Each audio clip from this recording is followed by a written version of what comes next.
Grandiose, épique, l'une des meilleures batailles de science-fiction, voici comment beaucoup d'entre vous ont décrit la bataille de Scarif.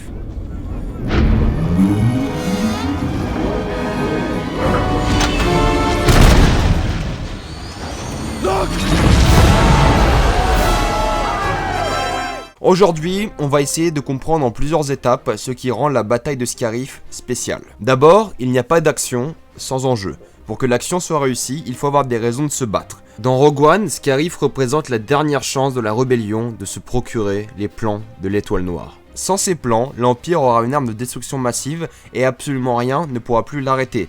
Jedha City a été détruite et le père de Jyn Erso est mort pour nous fournir cette information. La rébellion donne tout ce qui lui reste. Il qualifie cette mission de mission suicide. S'ils échouent, c'est la fin de la rébellion et l'Empire aura gagné cette longue bataille qui dure depuis plus d'une vingtaine d'années. Ensuite, pour organiser une telle bataille, il faut montrer au spectateur le terrain, la zone de combat. C'est pour ça que le film nous fournit en plan large sans répit. Il faut toujours savoir où nous sommes. Ici, nous pouvons compter 3 étages où se déroule l'action. Une plage, une tour militaire et un générateur de boucliers dans l'espace.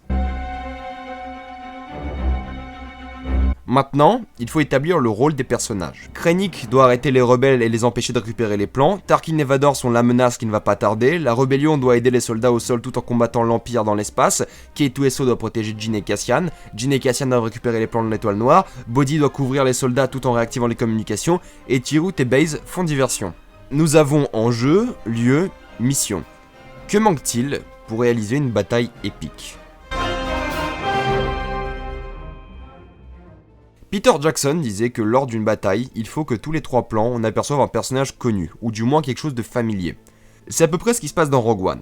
On ne nous montre jamais des scènes d'action qui contiennent pas un lieu où se trouvent des personnages principaux, ou des plans sur ces différents personnages. C'est ce qui nous permet de garder notre intérêt durant la bataille, et de nous attacher aux enjeux du combat. Ensuite, on a le droit à un travail de caméra dynamique, qui prend plusieurs angles de combat entre les deux forces qui luttent.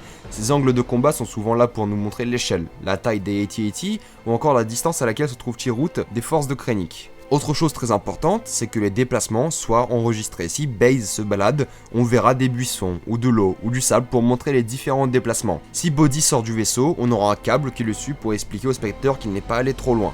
C'est tous ces petits détails qui rendent la bataille plus vivante, et c'est ce qui nous permet de nous encadrer géographiquement. Ça est la transition du ciel à la terre. Quand on voit un vaisseau rebelle ou impérial, on finit souvent par la case terre, et ça marche dans les deux sens. Quand on voit des soldats combattre, on finit souvent par rejoindre les vaisseaux du ciel. On commence avec des soldats qui courent sur la plage, et on finit avec un X-Wing qui attaque un AT-AT. Nous avons dynamisme et fluidité, nous avons la géographie et les personnages. Ce qu'il nous manque, c'est l'histoire, la narration et le schéma du combat. Comme toute grande bataille, il faut qu'elle puisse être racontée comme une sorte de film. Le gouffre de Helm, qui est sûrement l'une des batailles les plus mythiques du cinéma, contient une scène d'introduction / d'exposition où on nous présente le futur duel. Et puis après on passe par le schéma classique d'un film. Éléments déclencheurs, péripéties, haut, bas, défaite, optimisme, éléments de résolution, et finalement conclusion et victoire. La bataille de Scarif, c'est exactement la même chose. Le vol des costumes et la mise en place des troupes et la scène d'introduction. L'activation des explosifs est l'élément déclencheur, les hauts sont l'arrivée de la rébellion, la trouvaille des plans, le rétablissement des communications, l'activation du Master Switch, la destruction des destroyers et finalement le transfert des plans. Ce qui est intéressant dans Rogue One, c'est que contrairement au Seigneur des Anneaux, chaque haut est contrasté par un bas. L'arrivée de la rébellion est le suicide de la rébellion. La trouvaille des plans est la mort de K2SO. Le rétablissement des communications est la mort de Bodhi. L'activation du Master Switch est la mort de Chirrut et Baze. La destruction des destroyers est la mort d'une frégate. Et le transfert des plans est la mort des 2 protagonistes, Jyn et Cassian. On voit un effet miroir qui symbolise un soulagement qui cache une réalité très dure.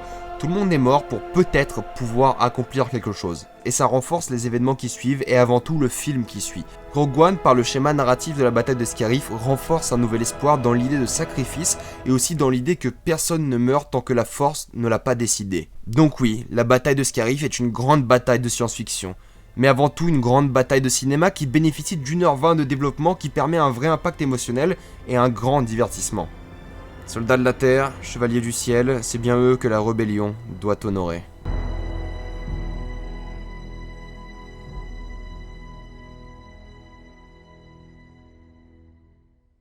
Salut à tous, ici Rage, et comme d'habitude, si vous avez bien aimé la vidéo, pensez à la partager, pensez à mettre un pouce bleu, pensez à en parler dans les commentaires, dites ce que vous avez pensé de Rogue One et de la bataille de Scarif, pensez à me suivre sur Twitter, sur Facebook, abonnez-vous à la chaîne pour plus de vidéos comme ça et plus de critiques à chaud. Moi je vous dis à la prochaine fois, et salut à tous.